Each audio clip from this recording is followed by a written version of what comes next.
Hello and welcome. Today is Thursday, the 13th of August 2020. Another day means another morning brew right here live on NTN, coming to you from the GIS studios, the Information Command Center. Thank you so much for joining once again. My name is Jessie Leonce, bringing you the latest developments from the government of St. Lucia. We have in the lead stories today, thousands of St. Lucians recommence employment as St. Lucia reopens its tourism industry. We also have the Royal St. Lucia Police Force highlighting successes during the COVID-19 response period, and the Republic of India supports St. Lucia's fight against COVID-19 with a donation. We have the details to these stories coming up after this break. We also have, as usual, every Thursday, Miss Naomi Grandison. She's a family life educator from the Bureau of Health Education to speak to us just coming off of the heels of the wake of COVID-19, and just speaking to us about how we can improve our lives, how we can improve our health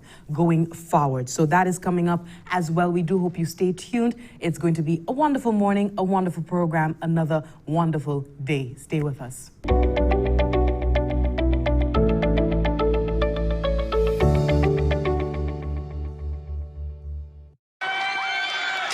Overnight, growing national unrest. Society, a digital cashless society, one world currency. A vaccine for COVID-19.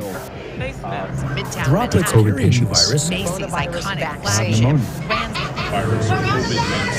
Track the coronavirus. Everybody vaccinated.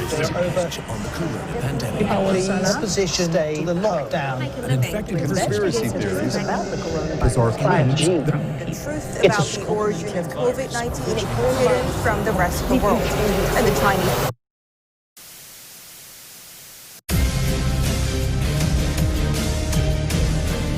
In this constantly changing environment, resulting in sensory overload, cut through the noise and tune in to the National Television Network, the official source of information, all facts.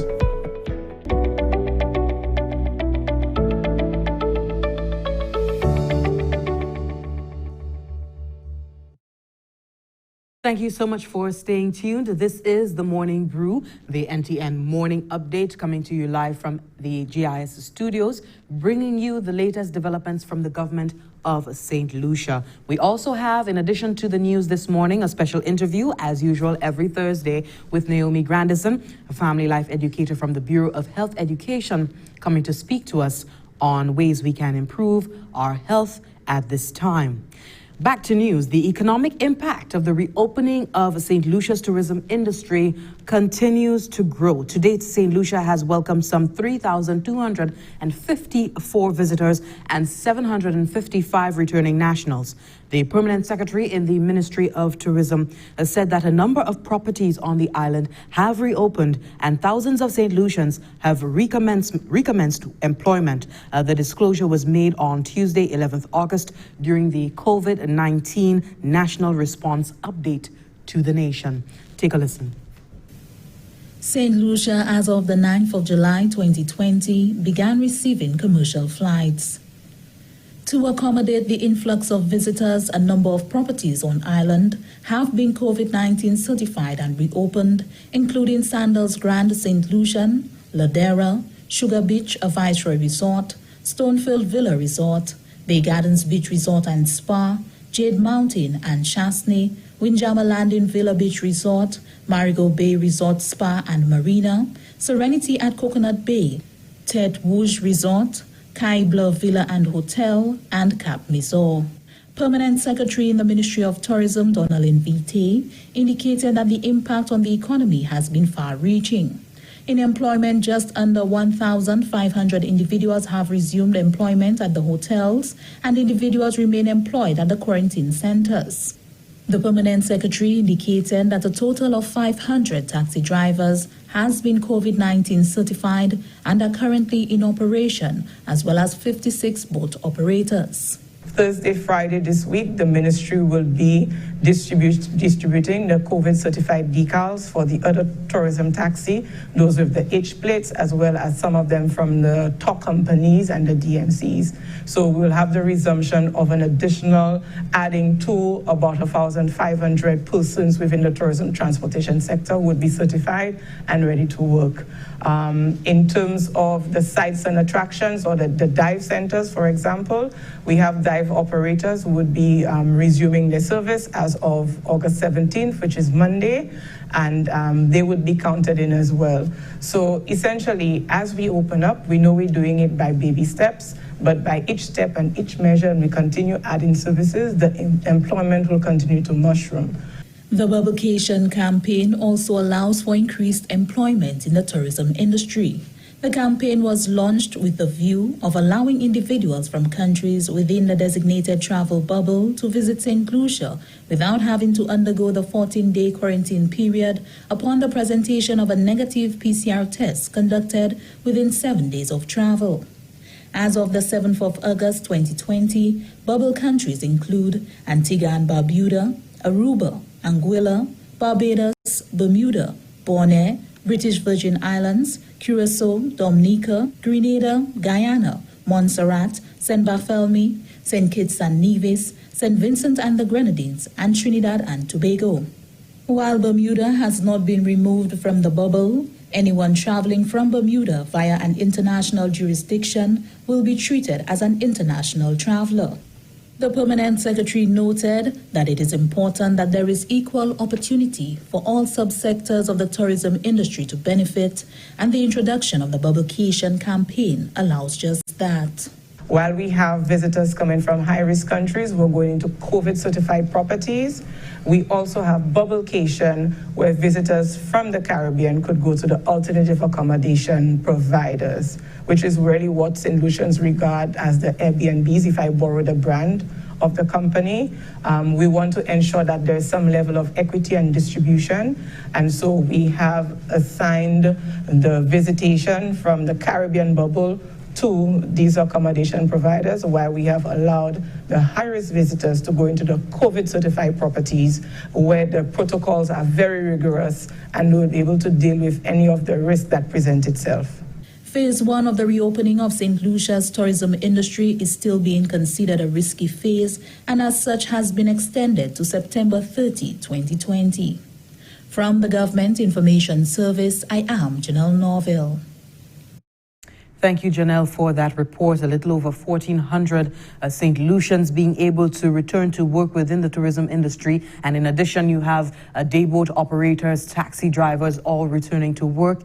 And if you're one of the individuals who've not been able to return to work as yet, we're just letting you know that many of the hotels who've not reopened so far, they're working on getting certified. They're working on getting COVID-19 ready, certified, so that they can reopen their doors and resume business. Of course, we do hope that those who've returned to work, everybody who's within the tourism industry, active or not, we do hope that you just hang in there. There is hope that there will be a full resuscitation of this tourism industry, being faithful in the small things at this time with the hopes that we can grow and grow and grow till we get back to where we once were.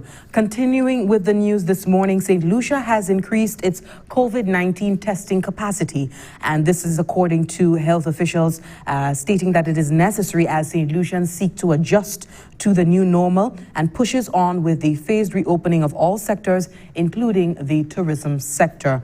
We have a report on St. Lucia's increasing of testing capacity in this report. The Ministry of Health and Wellness to date has conducted some 4,274 PCR tests. St. Lucia, from the 13th of March to the 10th of August 2020, has recorded 25 confirmed cases of COVID-19.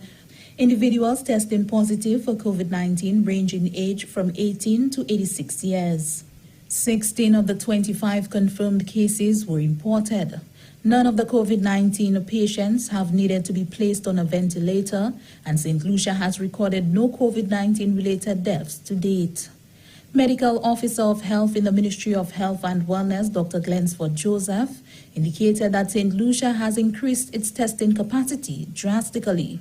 We're able to run an average, which we have seen thus far, 196 cases per day or tests per day. And the system has the capacity presently to increase their testing to 500 to 1,000 tests per day. They are working to improve the testing capacity by automating their system and putting other measures in place so that St. Lucia can remain on top of our testing capacity. It is important to note that while we would have had our reopening of the borders July the 9th, definitely with the entry of persons into St. Lucia, we have our testing range from about 60 cases per day to 180. And this, of course, is going to vary depending on the flights and many other factors. The ministry has also changed the testing strategy from not only testing symptomatic individuals, but also testing individuals who are at risk, meaning individuals who may have been exposed to someone who tested positive for COVID-19, as well as persons who are coming into St. Lucia who may not have done a COVID-19 test, or for any other reason where the validation of one's COVID-19 status is required.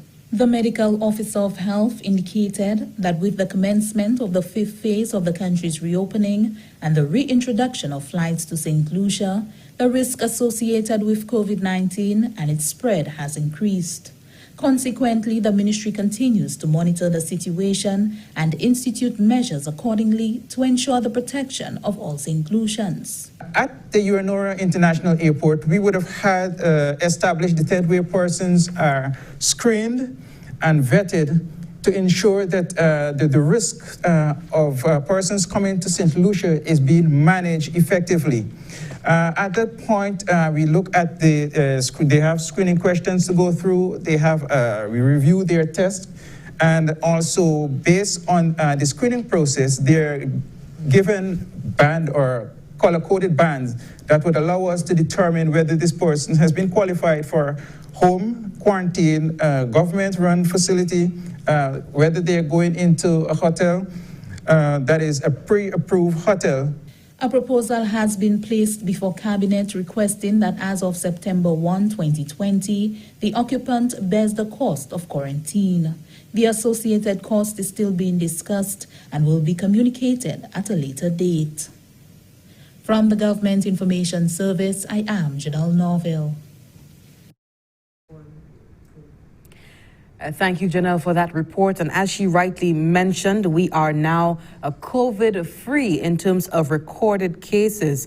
St. Lucia recorded 25 COVID-19 cases, and the last 3 patients who were in care at the respiratory hospital have now recovered fully, and they have tested negative for COVID-19. And this now gives the country a 100% recovery rate, and we have recorded 0 COVID-19 related deaths in St. Lucia. As of now, in St. Lucia, there are no reported active cases of COVID-19. So please take note of that latest update coming from the Ministry of Health and Wellness. No active cases of COVID-19 in St. Lucia. The last 3 cases, the last 3 patients who were battling COVID-19, they have now fully recovered. They've tested negative for the COVID-19. We continue with news this morning. During Tuesday night's update to the nation, the Royal St. Lucia Police Force's Acting Commissioner of Police, Milton Daisy, reported on successes in the enforcement of the emergency powers order during the COVID-19 response period. We have a report on that update. Law enforcement continues to contend with illicit border entries. During Tuesday night's update to the nation, Acting Commissioner of Police Milton Daisy reported new arrests for this offense. This last week, 2 persons were arrested for that. They were taken into quarantine because they come in, we do not know, so we had to ensure that they go through the process, and then we would do the charging. To date, the Southern Division of the Royal St. Lucia Police Force has responded to 7 reports where 4 individuals were arrested for illegally gaining entry into St. Lucia. In the Northern Division, 5 individuals were dealt with at the Richfont Police Station, and 1 was dealt with by the West Coast Police. Border security is crucial to the prevention of contagion during the COVID-19 pandemic. Daisy has assured that all resources at the disposal of the Royal St. Lucia Police Force have been deployed to intercept illegal crossings from neighboring islands. Police have also confirmed home quarantine revocations, becoming aware of breaches due to anonymous tip-offs from members of the general public. Last week before, we were able to bring in families, returning nationals who came in, but they did not comply with the home quarantine protocols. They went out there and persons, we had the information, the police went in, got those persons and returned them, but cannot ask them to stay home anymore. They had the opportunity to do that, but they were returned to institutional quarantine. So that I must say the public, I must thank them for the information that they are given. According to the police public relations, the Southern Division dealt with 2 families who violated home quarantine. 4 individuals in the first family had their home quarantine revoked and were placed into a government quarantine facility. Similarly, 2 individuals from the second family were escorted from home to a quarantine facility for violating protocols. An update from the Northern Division regarding home quarantine violations remains pending. The number of persons arrested and charged for violating the curfew order stands at 56. Many more individuals were arrested, cautioned, and released. For the Government Information Service, I am Jessie Leonce reporting. And that report, an update to the nation coming from the Royal St. Lucia Police Force on the successes in the enforcement of the emergency powers order during this COVID-19 response. If I could go back to the update, the Acting Commissioner Milton Daisy also did speak on the mandatory mask laws. And while they do have, legally, they have the power to arrest someone for not wearing their mask, anyone would observe going into the city, or going around about in town, you notice some people are wearing their masks and some others are not. And he was just stating that, you know, it really does not make sense to arrest every single person who doesn't wear their mask, but the obligation still rests on the individual to make sure they do their part. So this is just a gentle reminder going out to you. We've been saying it for weeks on end, to observe the protocols, the wearing of the masks when you are supposed to, the washing of hands, the use of the hand sanitizer when you're not near a sink, just doing your part to ensure that that we can contain and deal and manage this COVID-19 situation, because we don't want a COVID-19 situation that becomes unmanageable for the government of St. Lucia, for the authorities. Because God forbid, if this happens, then we are all stuck in that. Yeah? So let's just do our part. Let's just try to do anything that we can, observe the protocols to ensure that this is within the realm of something that can be managed by the authorities. You are watching the Morning Brew, NTN's Morning Update, bringing you the latest updates from the government of St. Lucia. Do stay tuned. When we come back, we have some more news. And also, we welcome in studio Ms. Naomi Grandison, the Health and Family Life Educator at the Bureau of Health Education, to speak to us on how we can improve our lives, improve our health and wellness in this new COVID-19 context. Stay with us.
Thanks for working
on the front line. Don't know how you cope. Thanks for working on the front line. My angels in disguise. Thanks for working on the front line. You bring tears of joy to my eyes. Thanks for working on the front line. You bring us home. Thanks for working on the front line. Don't know how you cope. Thanks for working on the front line. My angels in disguise.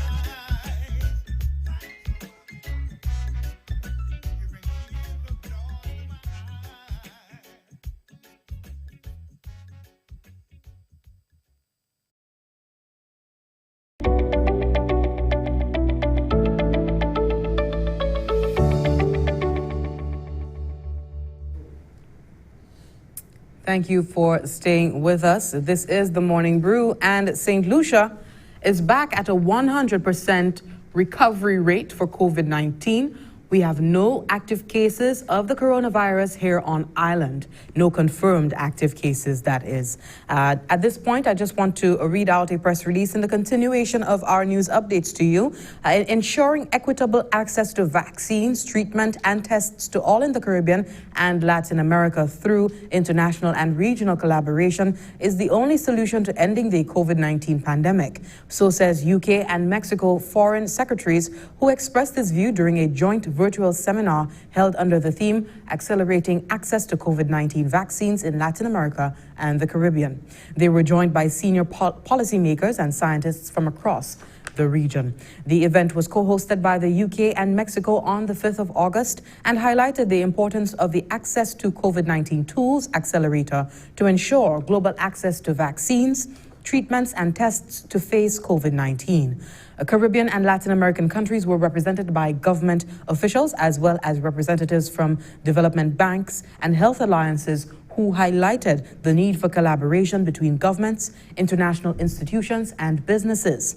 UK Foreign Secretary Dominic Raab said that in order to end this terrible pandemic and kickstart global recovery, vaccines, treatments, and tests must be accessible to all. British High Commissioner to Barbados and the Eastern Caribbean, Janet Douglas, indicated that the wide interest in the seminar at a senior level across the Eastern Caribbean is proof of the urgent need for all countries across the globe to have equitable access to vaccines.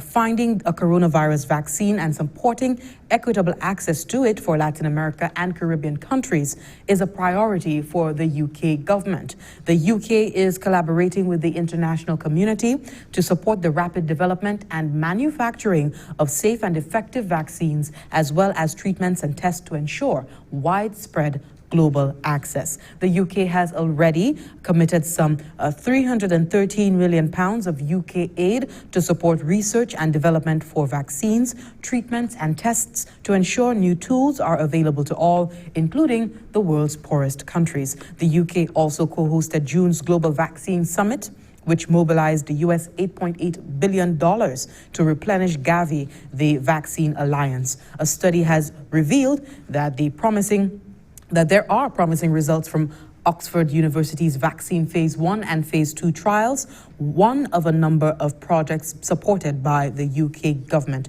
So we're keeping our eyes peeled for any updates on the vaccine, the development of a vaccine for the COVID-19. We continue with news this morning. St. Lucia continues to receive support from diplomatic allies in the fight against the coronavirus. This time, aid is coming from the Republic of India, who made a donation to the government and, by extension, the people of St. Lucia. We have Anicia Antoine with the details. The government of the Republic of India is contributing to St. Lucia's fight against COVID-19 with a donation of medical supplies. Since the establishment of diplomatic relations in 1982, India has assisted with the development of St. Lucia through the implementation of programs aimed at developing its human resource, education, and strengthening the health sector. Representative of the Indian Cultural Foundation, Dr. Ram Thiapia, speaking on behalf of the High Commissioner of India to St. Lucia, stated that the donation of medicine to St. Lucia is a testimony of India's commitment to the advancement and development of St. Lucia, especially in the face of the ongoing COVID-19 pandemic. India is committed to supporting its friends and partners in the collective fight against the pandemic, including by providing essential medical supplies, global access to medicines, vaccines, and medical equipment to combat COVID-19. And it is vital for all countries and people. India believes that there should be free and open sharing of medical research,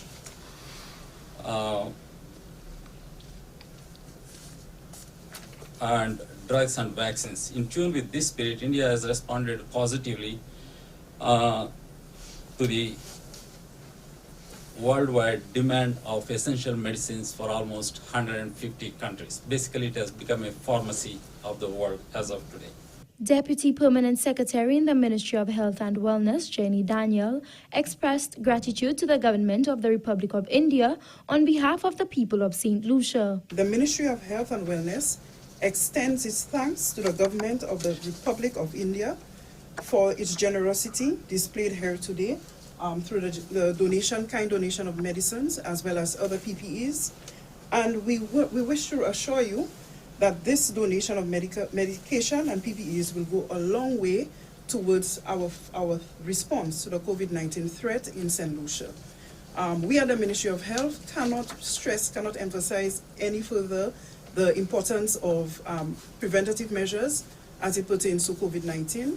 However, we recognize that there must be, in preparation, a response to any outbreaks that we may experience now and in the future.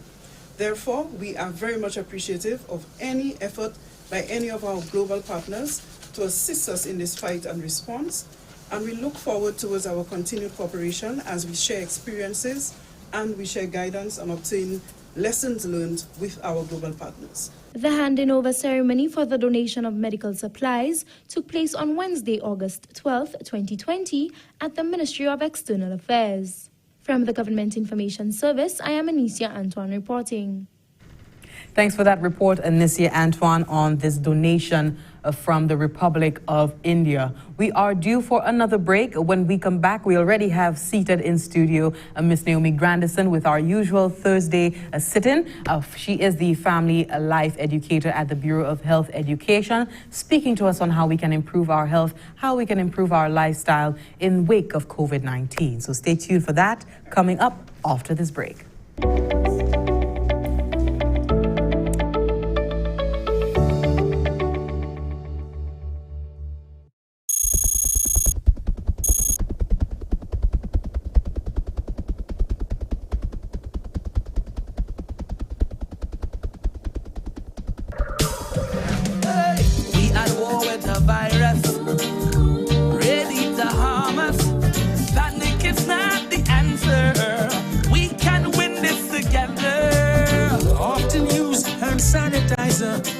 Better yet, use soap and water. We must protect each other if we are to beat this corona. Together let us win this war. Be a soldier for St. Lucia. Together let us win this war. Be a soldier, together we can beat this corona. So you don't become the next case. Avoid touching your face. I'm sure you've been told so. Handshakes and hugging are up. No, no. Advice give you the please. Cover your mouth and your nose if you cough or sneeze. Practice social distancing and avoid large social gatherings. Together let us win this war. Be a soldier for St. Lucia. Together let us win this war. St. Lucia, be a soldier. Together we can beat this corona. For further information, please contact the hotline at 311 or the Bureau of Health Education at 468-5349.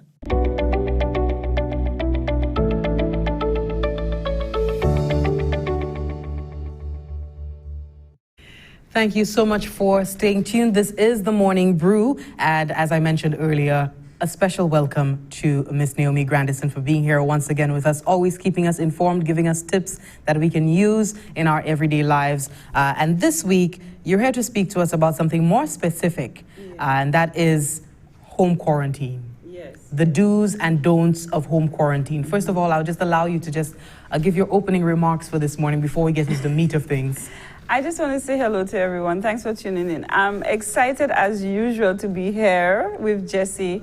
It's always a wonderful opportunity to be at GIS, to share and to learn and to grow. So, just it's so important for us to keep the message alive, Jesse. And as a family life educator, it's just my duty to do my best, because sometimes we know, but when it's at the back of our minds or we don't hear it over and over again, we tend to get a bit laid back. And I'm talking about all of us. I mean, we can't keep ourselves out of it at the end of the day, So that's why I'm back here. Absolutely. The do's and don'ts of home quarantine. Earlier this week, we did get word from the acting commissioner of police that 2 families had their home quarantine revoked. Wow. And these 2 families, 4 from one family and 2 individuals from the second family, had to be placed into institutional quarantine. So I think you coming to speak to us about the do's and don'ts is really timely, because we're seeing that, people are being taken from their homes for not complying. Right. This home quarantine is really a privilege. Because the gold standard is institutional quarantine, and that is what everybody, under normal circumstances would go into. Also, speaking about home quarantine, it also brings into focus the whole culture of persons understanding, how to deal with COVID-19, how to treat COVID-19, and also bringing into the fact, the equation, persons who are coming in illegally. Those illicit border entry. So I would love for you to speak this morning, not only about the do's and don'ts of quarantine, but if you could get to it, illicit border entry. How should the public respond, to persons who they may suspect are coming in illegally? They're crossing borders, coming from neighboring islands and whatnot. I open the floor to you. I want to start with this because I think our actions will depend on what we believe and where we get our answers from. And if, for instance, persons are receiving information from one, or they're just bent on receiving an anti-establishment information, like even if they don't know the credibility of the source, what I'm feeling on the ground is that there are quite a few people who, because they have an antagonistic perspective of whatever the establishment is, they would tend to gravitate to information that just goes against it. So anybody who just wants to start a negative perspective can just put out information out there, and they take that in. And so if you get the wrong answers, you would have the wrong behavior. So if for some reason you feel that this thing, COVID-19, is a small matter, if you think that it's basically over, that we're not at risk anymore, that information you are receiving is incorrect. So therefore, your behavior would be laid back, even towards somebody who is posing a grave danger to the community. So what I really want is for persons to understand that although we are in a position where we've gotten good news recently also in terms of our case and the recovery rate, the fact that COVID-19 is a pandemic, and this disease is a very infectious disease that you can go from 0 to so many in a nick of time. And persons need to be able to look at various sources, try to tune into the WHO and even other news stations and listen to persons who have literally been infected with the disease. A number of persons have had after effects lasting for months. There are persons, their lungs, you understand? So if now we're kind of forgetting how many people have died from this, you understand what I'm saying? So our healthcare system, we need to do our best to protect ourselves. So I just want persons to understand that it is our actions that will contribute to whether there'll be an outbreak or not. Before, we were closed, borders were closed, now we're open, we are more at risk. And this kind of behavior of persons coming in to the island illegally, backdoor, Unchecked. if we're more open, we're opening ourselves even more than before when we were more controlled. So if you know, you have to act responsibly, not just for yourself, for your family alone, but even for the person, you understand, and let the authorities know. If this person is your family member, speak to them. You understand what I'm saying? The people need to understand that giving into information that minimizes COVID-19 is only going to put us at greater risk. You understand? If we're going to act like it's not an issue, we put ourselves at greater risk, and we're encouraging persons. And it's not until it hits home sometimes that we don't change, and we don't have to wait for that. So we need to take a stand. What are your thoughts on that, Jesse, though, in terms of people, you know, and how open they are to just allowing people to come in? Well, it's, I mean, in the least bit, it is definitely concerning. I mean, we have opened being very prudent, Naomi. We've opened being very prudent, being very cautious, you know, opening with letting persons know they must have the PCR test if they are coming. So it's not like we've reopened our borders and it's a free-for-all. Anybody could just come back and infiltrate the population perhaps and put us all at a great risk. There is a level of precaution that is happening. So the argument that persons might make, well, the borders are reopened, so might as well the fellas in the back door can come over, it deflates that, because there's a very stringent set of measures put in place to ensure that those who are returning, nationals, visitors, what have you, they are coming under very strict circumstances, and those coming backdoor are not. And they're coming unchecked, as I mentioned earlier. So that's something that should be alarming for everybody. If you have a baby, if you have a great-grandmother, if you have family who is in the community, you know, you have family that's spread out, you have distant relatives in Dennery, Mico, Vieux Fort, Soufrière, you should be concerned, because a virus, it's why, I mean, we have a lot of horror movies and so on that are based on viruses. You know, apocalyptic movies that are based on that. You know, because so happy you mentioned if these viruses get out of control, then there is very little that the authorities can do, you know. So that is something that needs to be, you know, taken into consideration. So let's just say we look at COVID-19 as the enemy. And if we do not understand the enemy, and we think that the enemy is not really a threat, we allow that enemy to gain traction, to build its army, to grow. We don't put up our defense. We don't study. We take on information that makes us more vulnerable to the enemy. So this is what is happening. And Naomi, I mean, exactly what you're saying can be applied to this, what prompted many wars. What started genocides. I will not mention them, but it is because people had their guards down and they were not being they were not being vigilant, and they were not looking at, well, hey, A and B is happening, so C and D can happen. You know, we let A and B happen and fester and fester and fester until it becomes uncontrollable. Uncontrollable. And the one point I think we want to bring out today is that the greatest risk that is posed to us right now is from opening our borders to international persons from out there. You understand? Right now, that is a significant risk. We've raised our level a notch higher because of that.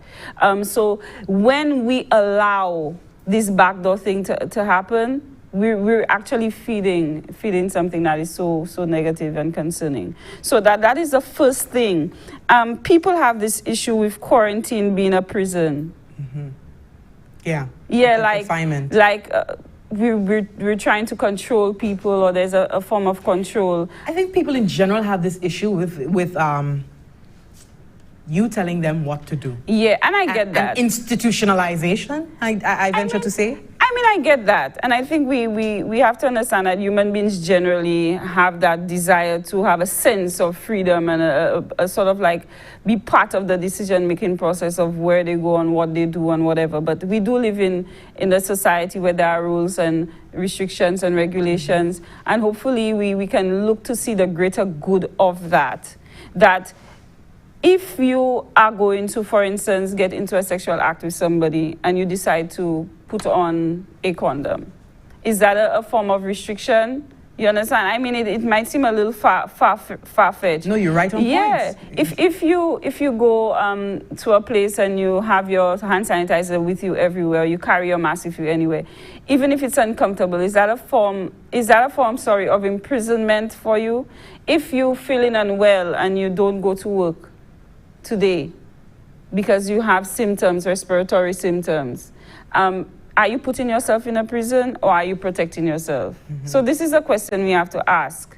Or under normal circumstances, because if somebody sneezed in your face, even before COVID-19, you'll be like, the nerve of you, you know, or you sneezing in my face, you know. So, I mean, it is not, you would do everything you could to protect yourself and be offended at anyone, you know, imposing an offense.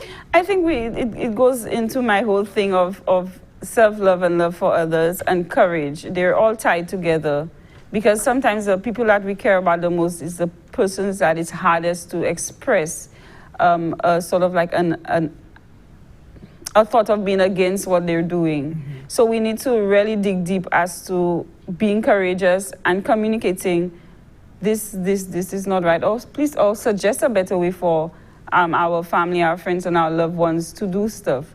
And home quarantine is a privilege, and it has been extended to persons, of course, who would meet the criteria. And we need to understand, some persons seem to not understand what the requirements are for home quarantine. So number one, I want us to look at this first point that I have, is to minimize on visitors to the household. Because, I mean, we've opened up now, you know, people can go be in small groups and stuff like that. But you have somebody returning from a high-risk area. So your aunt is returning from New York City, and they've allowed you guys to have her at home. She's back at home for home quarantine. You need to ensure that if you already have family and other people who normally pass or drop something, say hi, come in, that you limit that. Allow her to be in the balcony, say hi, call on the phone. This thing of asking the person, hey, so long I don't see you, come, let me hug you, come and give me a kiss. We're having a little thing down the road on Saturday, come. Because you figure the person has gone through the test, they have gone through the system, they allow them to come home. And this individual also needs to take responsibility, say, no, I'm still in quarantine. I can only come out after the 14 days. I can tell you hi, give me a call, give me a shout, whatever. You understand what I'm saying? So even if that person has entered with a negative test within 7 days, there is still an incubation period, and there's still a possibility that the person can be infected, and it hasn't showed up. So as a precautionary measure, we need to encourage responsibility. So you stepping back is a sign of love, a sign of concern, a sign of support. This is how you will support the person in quarantine. Don't make it harder by making them feel bad that they don't want to come and hug you, or encouraging them to be in close proximity to everybody. So this is one. You need to reduce on the visitors, and this individual should have a separate room, or at least be sleeping at a distance further from everybody else. Have a separate bathroom. And if there is not adequate facilities for that there is sanitization after they use the bathroom. Okay, a specific time for them to use it. So this is just as a precaution. So if the person is infectious, is shredding the virus for whatever reason, then it could mitigate the further transfer of that infection. So these are 3 things that I've mentioned here. Again, it might seem like a simple point, Jesse, but wash and sanitize your hands effectively. If you've gotten laid back about standing by the pipe for 20 seconds to wash your hands properly, start working on that, folks. It's a tough thing, you know, for a lot of us. But washing and sanitizing, ensuring that you have those hand sanitizers around the house in close proximity to the person in quarantine, or that person in quarantine having that on them, you at home having that, you ensuring persons who come in for whatever reason wash their hands and stuff like that. So these things are extremely important. You want to minimize and reduce on these things considerably. The next thing, of course, we're singing the same song. Avoid touching your eyes, your nose, and your mouth. Orifices. These are the ports of entry, or the mucous membranes where you see the pink. You know, these are the ports of entry.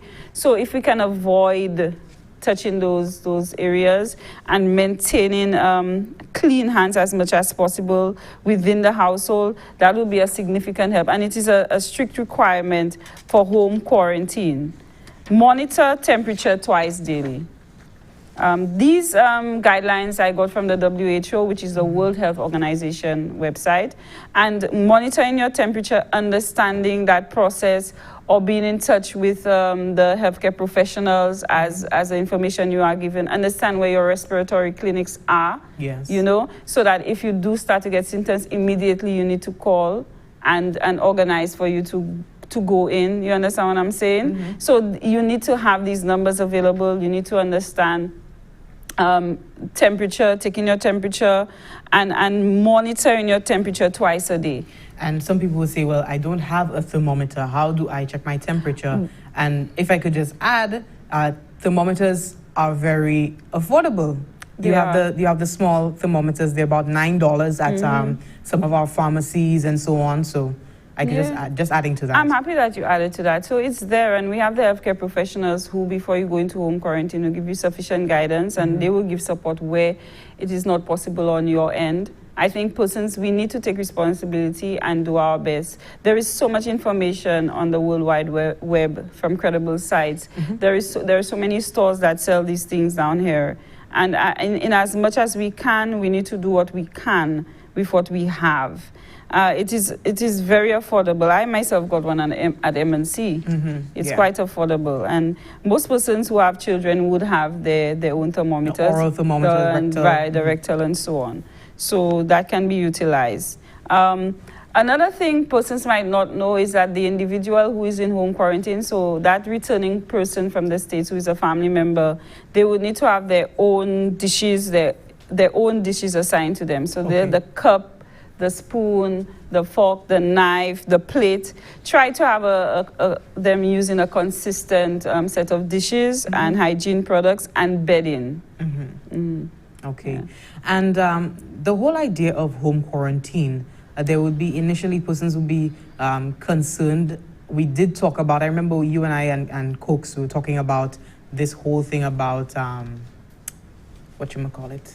looking down on persons, discriminating in the community. So I don't know if you could speak about us finding the right balance and what is and what isn't. So staying away from persons is not necessarily discrimination. It is for their protection. But once you understand that they've cleared the 14-day period, that is the time when you can welcome them wholly and solely back into the community. Indeed.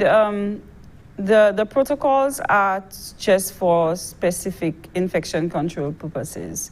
The human touch needs to be kept in place because we are humans and we understand a certain amount about COVID-19. And for us to be treating our fellow brother or sister negatively, like we just don't want to deal with them at all, is completely different than being warm, saying hi, giving a call, waving from the balcony, having a little conversation as you're walking down the road. It's nice to see you. You know, there is a difference between hiding from the person when you're walking down the road, or if you see the person, you know the person is in the house, that you dodging the person or you're talking bad about the person, than allowing yourself to say hi from a distance, giving a call, asking about how the person is doing, welcoming the person back into the community, but still maintaining the recommended distance. You understand what I'm saying? So, you know, people can feel the warmth. You know, you don't exude fear and rejection. You exude concern, warmth, and care, but a willingness to protect yourself and protect the person.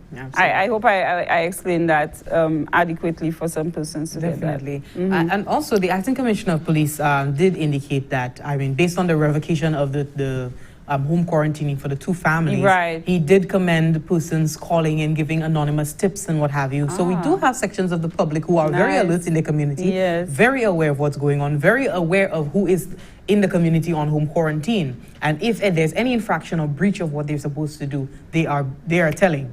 So If you could just speak to, I know that persons have been doing well and reporting these cases. If you could just reinforce the importance of calling the 311 hotline for information, queries, and comments and tip-offs. And also the 999 number, calling the police. Calling the police. Yeah. What can I say? What more can we say? Just think of yourself and your family. Think of even the individual who their belief system may just not be in line with what is really going on. And when persons believe a particular thing, sometimes no amount of talking to them can stop the irresponsible behavior. So for the greater good sometimes, even for the greater good of the individual, we have to use the resources that are available through the 311 and calling the police, seeking that attention to get the situation rectified.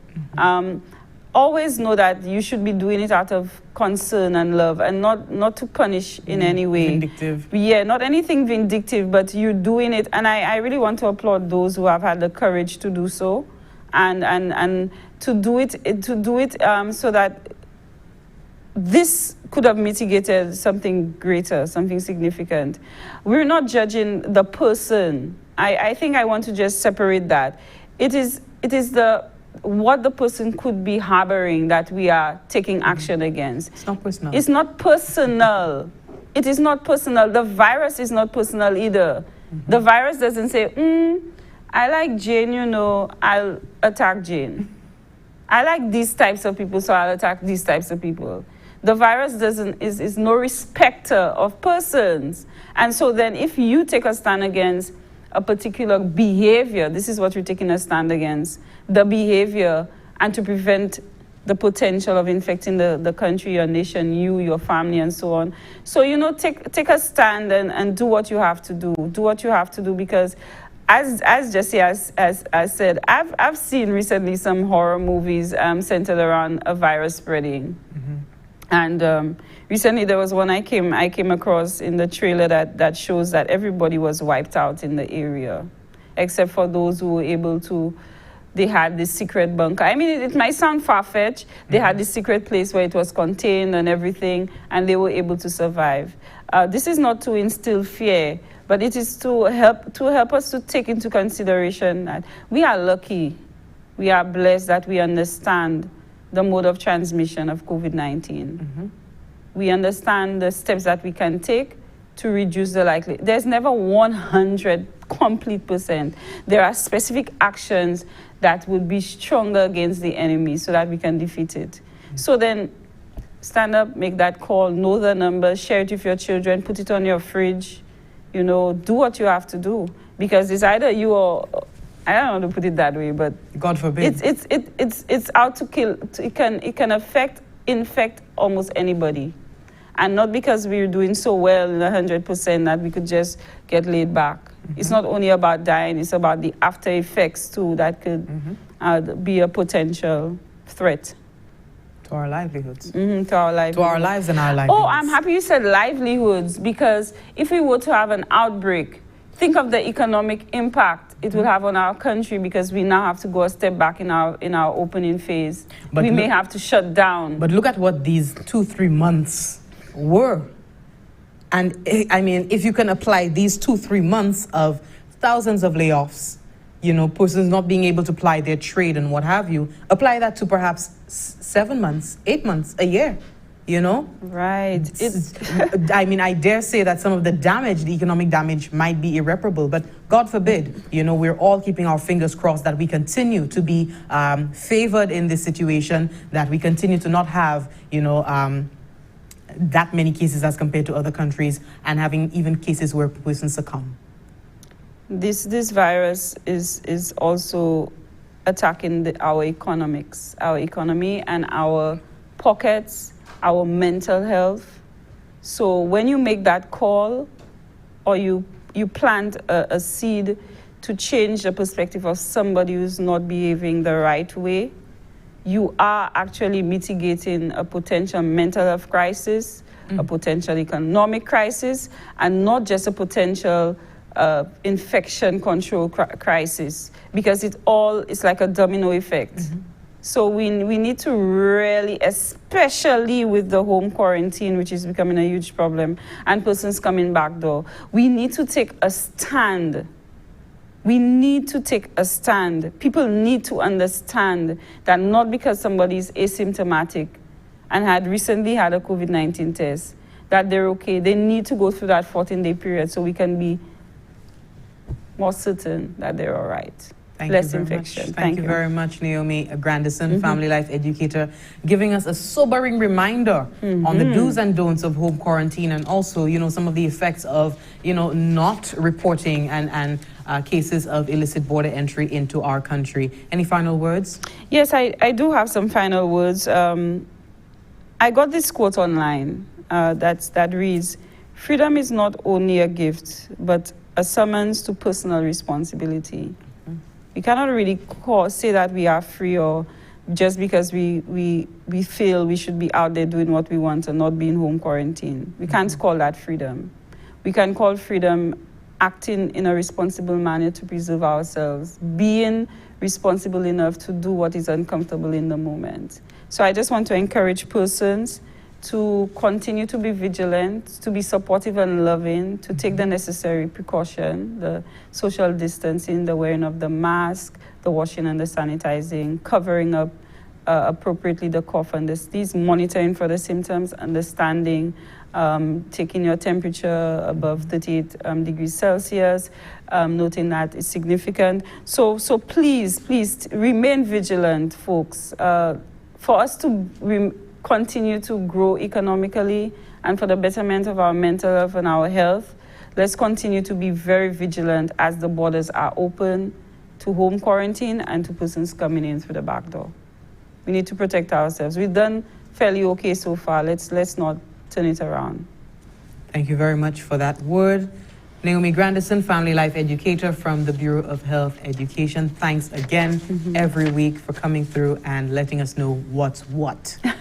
Try my best. Thank you so much. Well, that rounds off our morning brew. Thank you so much for watching. We do hope you took the time to listen to the latest updates coming from the government of St. Lucia, and also this interview having Ms. Naomi Grandison sit in to speak to us about the do's and don'ts of home quarantine. Thank you so much for watching. We do hope you could tune in at midday on NTN. We will be having a live update from the National Insurance Corporation. So far, we've had over 1,400 jobs reinstated in the tourism industry. Also, tourism taxis as well as dayboat operators have resumed their operations. But that leaves quite a significant number of persons who are still in need and still displaced at this time. And the economic relief program of the NIC is still coming in handy for those who need it most. So tune in at midday for the update from the NIC. I believe we'll be having Mr. McNaughton McLean and other representatives from the corporation. So tune in for that important update. My name is Jessie Leonce, signing off for now. Do enjoy the rest of your day and stay tuned for more NTN programming. Enjoy.